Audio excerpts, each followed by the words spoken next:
attorney. You're still on CW 1219. This is still Native News Today. But look, this is no ordinary day. All I wanted to do was come in this week and do the Halloween special and have a good time. Nada. I'm getting chased around by a freaking psycho. And I don't even know when my next minute may be my last. Oh my god. This guy knows where I live. Uncle Lee 25. My insurance just went down, okay? I got a new citizenship card the other day. I don't need this. Look, I don't have time. I just need to fix these stories. Yesterday, we went to Tahlequah, went to the Cherokee Nation, their behavioral health system, and talked with the director there. Great guy. Talked about a lot of great things. Also, we'll take a look back in time at the 88 Council Oak ceremony from the Muscogee Creek Nation. A huge tradition, and it's still going on today. And also, we're going to take a look at some other things. I can't think of them right now. I gotta get out of here. This guy's gonna kill me! Oh my god! Oh, please, don't kill me! I got a lot to live for! Stop!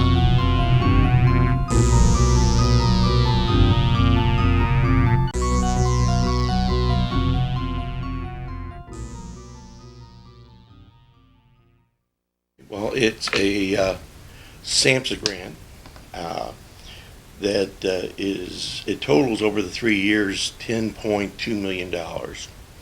And 85% of the grant must go directly into patient care, and only 15% can be used for administrative purposes. So that's one of the unique things about this grant. There's not a lot of off-the-top money that's being used by the organization. It's all going to patient care. It'll be spread out over the 3 years, so that every year I'll have approximately $3 million to use for patient care. It'll be a voucher system, and I will be enrolling providers, checking credentials, and giving patients the freedom of choice between the providers who've been approved by Cherokee Nation by our grant. Well, we are the second largest tribe in the nation, and of course the largest in Oklahoma. We have one of the largest behavioral health programs. About 50% of our activities are steered towards prevention. We feel that prevention is a very important component, not just providing treatment. We have a service area that is approximately equivalent to the state of Massachusetts or the state of Vermont, to give you some idea of the area that we cover. Our grant, when we add the other 8 counties that we're going to be adding outside the Cherokee Nation, will be equivalent to about twice the size of the state of New Jersey. So you get some idea of the enormity of the service area that we're going to be covering. We will be setting up 20 screening sites throughout Cherokee Nation and our partnership communities. We're partnering with the Creek Nation, the Osage Nation, and the Tulsa Urban Indian Clinic. This allows us, as I said, to get quite a large area. In that service area, we are probably going to capture 52 to 55% of all the Native Americans living in the state of Oklahoma. We will have these 20 screening sites. Once an individual has been screened in and appropriate for some type of service, they will go to an assessment center. We will have 10 assessment centers spread out throughout the entire service area. So the Creeks will have an assessment center, the Osage, the Tulsa Urban, and we'll have 7. And the individual will be go through some detailed assessment to determine the level of need that they have. Once we determine what level of need they have, we will offer them a list of providers that have been approved. The patient will have total independent choice to go to any provider that they choose that's on that list. We will then also follow them up at 6 months, and we'll follow them up at discharge, which may be before the 6 months or even after 6 months. They'll be case managed throughout, so we can keep contact with them the entire time that they are in the program. We have to serve the bare minimum of about 4,500 clients over the 3 years' time. We, of course, will start off slow in the first year because we're still building up the program, and then the second and third year will be much larger numbers that will be seen. One of the important things I think that we need to make sure that our citizens are aware of is that it is a very complex grant, and it requires the establishment of a voucher system. And so therefore it's going to be some startup time. And we really won't be able to provide the services until probably February of 2008 before we'll be able to put this actually into operation for the individual. There's just endless things that the Creek Nation does for this county and all the other counties that's in the Creek Nation. Can't say enough about what they do to help us in the emergency management department, in the road program, and sheriff's office. I mean, with the light horsemen, they're available, and it's just like having an extra host of deputies out there with them. And we really appreciate each and everything that the Creek Nation does for us. It's the year 2045. Society has collapsed. It's back to the ways of the American Indian. Only those with traditional skills will survive. Traditional people rule these lands. Without traditional skills, you will die. If not for this next video you're about to see, I'd never be able to make these things. The sacred art of Creek filmmaking. Yeah. We need to promote this with not only with our own people but with others, you know. And I think that this is as a weaponry, you know, it is ancient weaponry. Before they come in the white man, of course, we had this, you know, we use it as in our defense and to protect ourselves and our people. And this, as I mentioned earlier, I think that many a husband and wife would team, you know, to make these bows and arrows, and as well as spears and so forth. And it takes practice to become a master with this. Oh yeah. And I'm no longer able to shoot the bow and arrow because of bypass surgery, but it's very painful for me, you know. But as a young boy, my cousin and I, we used to participate in fish kills. You know, we'd hunt devil shoestring. My favorite part was the brotherhoods established with others, you know, the friendships, unity with others, and of course the food, you know. After the fish kills, you know, we would have the fish to eat, you know. Yeah. But the coming together of the people, and we look forward to it annually, and we enjoyed even hunting the devil shoestring. And a lot of us see each other now. We often mention, you know, I wish we still had our Tatamakpatskas. You know. We're involved in a revival.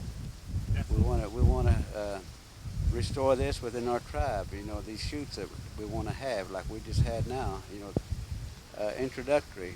We need to introduce, you know, many people to this, and these traditional grounds people, you know, I'm sure will come forward to help out, and anybody and everybody that wants to be involved with this.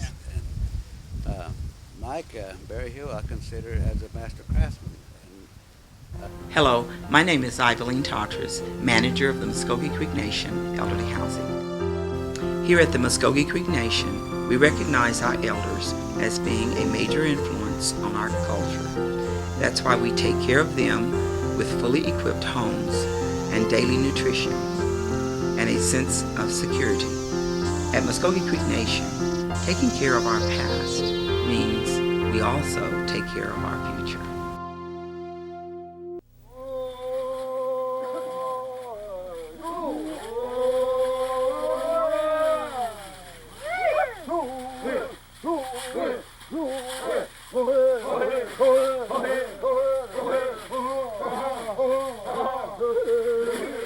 This is a great honor for us to have this chance to meet with leaders of the Creek Nation on a government-to-government basis.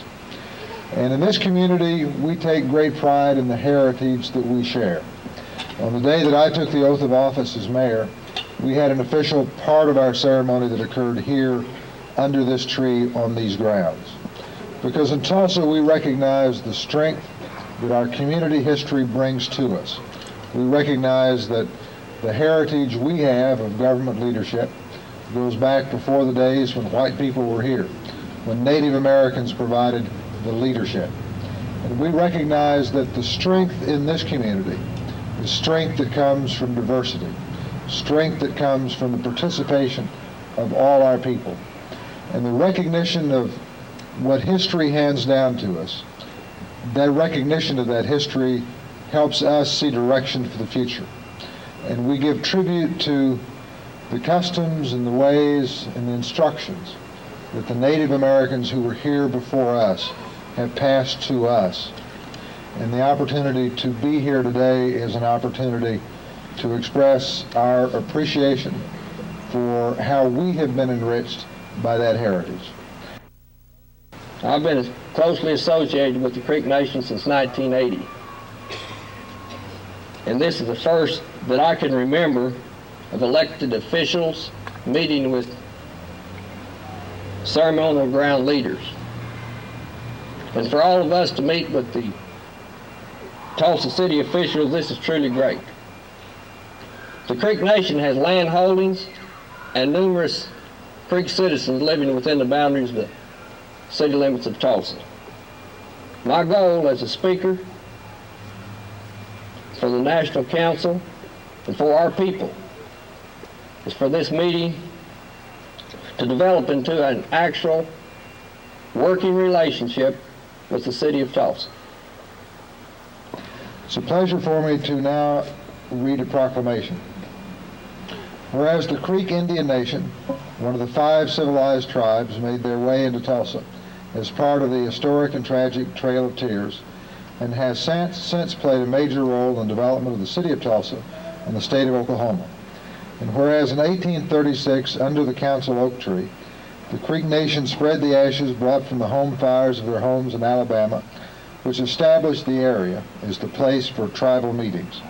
And whereas the celebration for the 152nd anniversary of the Creek Nation, establishing the tribal meeting place, will take place Sunday, October 30th, 1988 at the Council Oak Tree, located at 18th Street and South Cheyenne Avenue, whereas there will be a special historic ceremony and an eternal flame will symbolize the spirit of the Creek Nation. Now therefore be it resolved that I, Roger Randall, Mayor of the City of Tulsa, do hereby proclaim Sunday, October 30th, 1988 as Creek Indian Council Oak Day in the City of Tulsa, and urge the citizens of this community to attend the Creek Indian Council Oak Tree Anniversary Celebration and to participate in the activities that are provided for everyone. Thank you.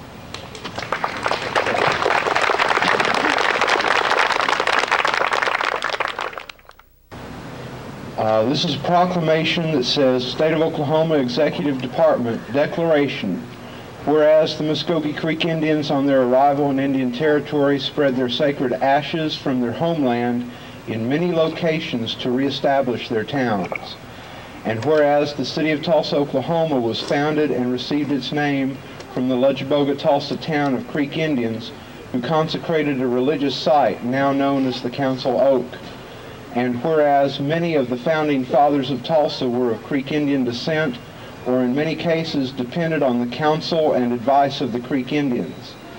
And whereas the Creek Indian Nation, being one of the 5 civilized tribes, did play a major role in the development of the state of Oklahoma, now therefore I, Henry Bellman, Governor of the state of Oklahoma, do hereby declare October 30th, 1988 as Creek Council Oak Day in the state of Oklahoma.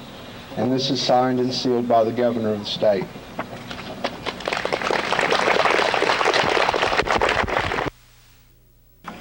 At the beginning of history, the Creator led the Coosa people down from the sky to live on the shores of the river in Alabama that keeps their name. And when the Arbeca, Kizita, and Coweta people migrated from the west, The Coosa were already on that river. As the Hidjeti arrived from the southwest, as the Yuchi arrived from the east, and as the Tuckabachi moved in from the Ohio Valley, the Coosa greeted them and welcomed them to the southeast. These friendships grew into the Muskogee Nation, the Creek Confederacy. Coosa was a great peace town, a place of refuge, and the capital of a large region. It had 3 large daughter towns, towns that grew out of it to settle nearby at first and later at a distance. Hickory Ground, Okfuskee, and Tulsa are the daughter towns of Coosa. Tulsa was on the Tallapoosa River, near where it emptied into the Coosa River. Later it was divided, called Big Tulsa and Little Tulsa. Now it's called New Tulsa and Old Tulsa. But Tulsa had a daughter town called Lutchboga, further up the Tallapoosa River. In 1540, a Spanish army under Hernando de Soto invaded the southeastern United States. Not long after, colonial towns were founded at St. Augustine, Mobile, and Charleston. The Spanish impressed Creek Indians into slavery in the Caribbean islands, and the Creeks began giving up land. First, we gave up much of South Carolina in 1717, followed by Savannah and then coastal Georgia and the Savannah River Valley, and then a 10-mile strip from Pensacola to Mobile. The press of settlers from the east was settled by treaties, giving up lands in return for annuities and hunting rights. People in the south just pressed on in. The Lutchboga moved west as a group under the protection of the United States Marines and supplied by government contractors, each of whom was a low bidder. 565 Lutchboga people left for the west. Only 274 survived. This is the small part of a story of 15,000 Muskogee people who lived in the east and 7,000 who arrived in the west. Ajayahola led the remnants of his Lutchboga people here, where they established a Chugaflaco, a ceremonial square ground. It has been called Tulsa's first church and Tulsa's first courthouse, and it was both. Here by day, the town leaders ran their government, and by night they celebrated the religion that had helped them survive. They settled this country, moving into the rich Arkansas Valley near Sand Springs and into the black walnut forest that we locals call Brookside. They invited their kinsmen of Tolmachussee town to settle near them, but the Tolmachussee later moved south near Wewoka. They traded with the Osage. They intermarried with nearby Creek towns, bringing the Perryman family here from the banks of the Verdigris River.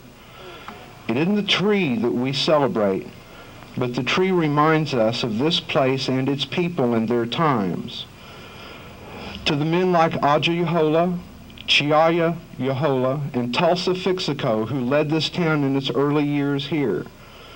To the beaver, bear, bird, water moccasin, alligator, and other clans who gathered here. To the Yuchi, the Big Spring, Conjarty, Coweta, and the other towns who were our neighbors here. To the Osage, Seneca, Quapaw, and other tribes who joined our ceremonies here. To our warriors who fought the United States, and to our veterans who fought for it. To our churches who have held our culture together, and to our women who have held our families together. We proudly dedicate this day when we have gathered here to remember that this tree guards our memories of this place and its people and their times.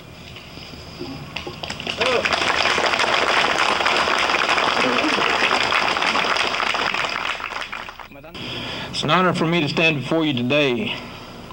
Our Indian people representatives here from all the different grounds.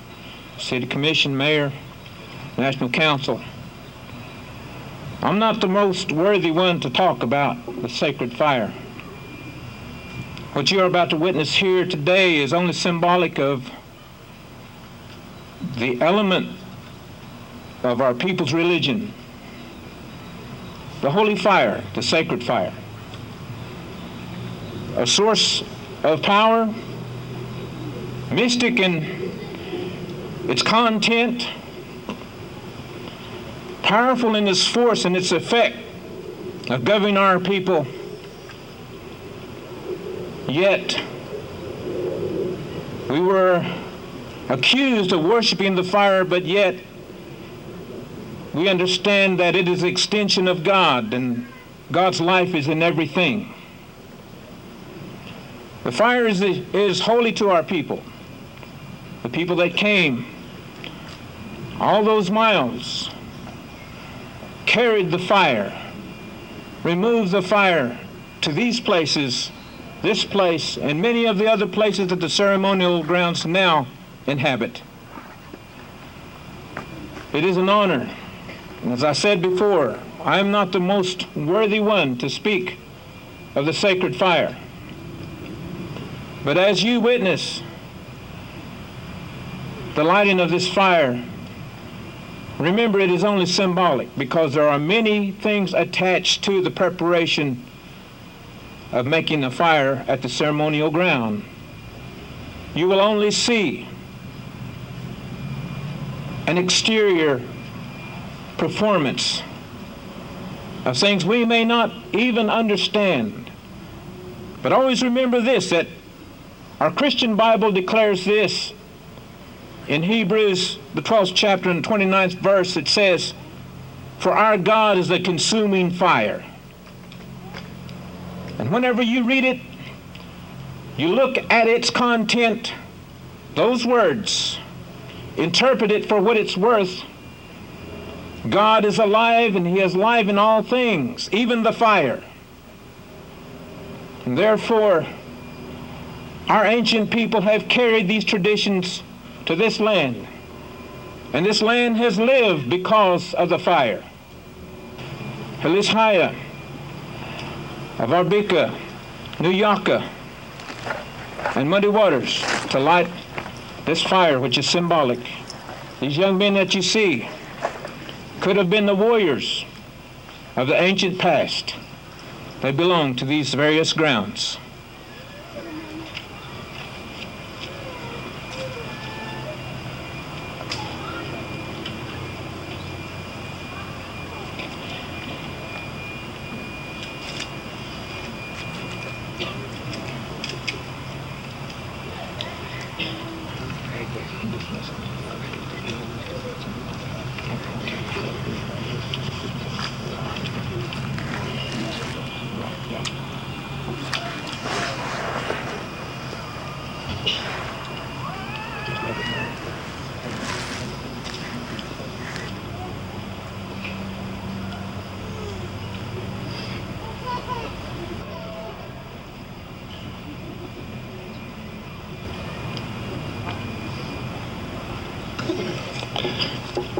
At this time, I'd like to call on some children from the Johnson O'Malley Title IV program, Okmulgee, to sing a song for us, please.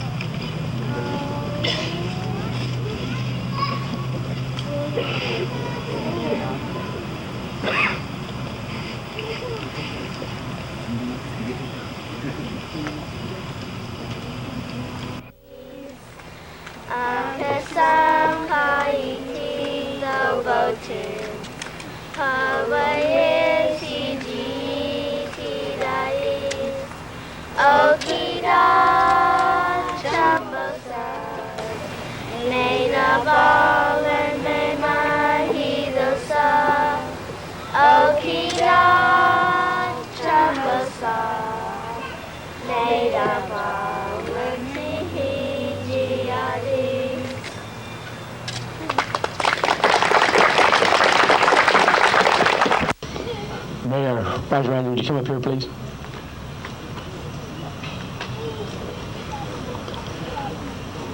On behalf of Chief Clark Cox and the Muskogee Creek Nation, we'd like to make this presentation to Mayor Roger Randall. Mr. Fennell.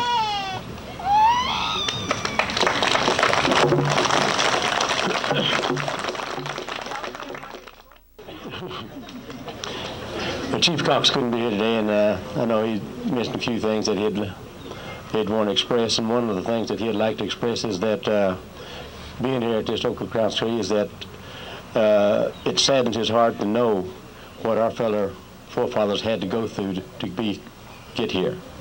All the trials and tribulations they had to do, hardships they had to do in order to be at this tree.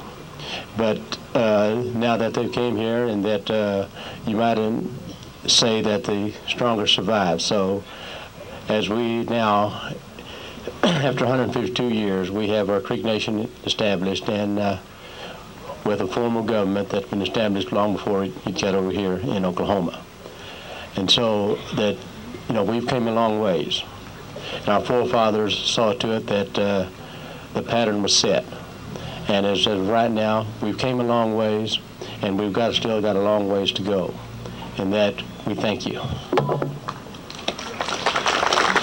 Thank you, Second Chief Beaver. So now we can continue on down to the stickball game.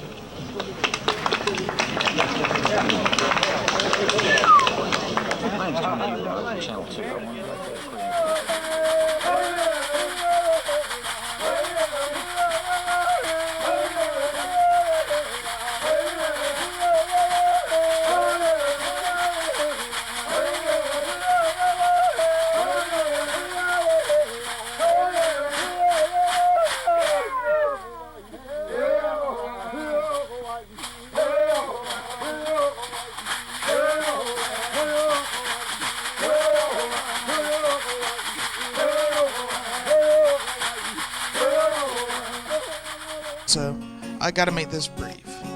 I want to thank you all for watching the Native News today in our special Halloween edition, and I hope you enjoyed it.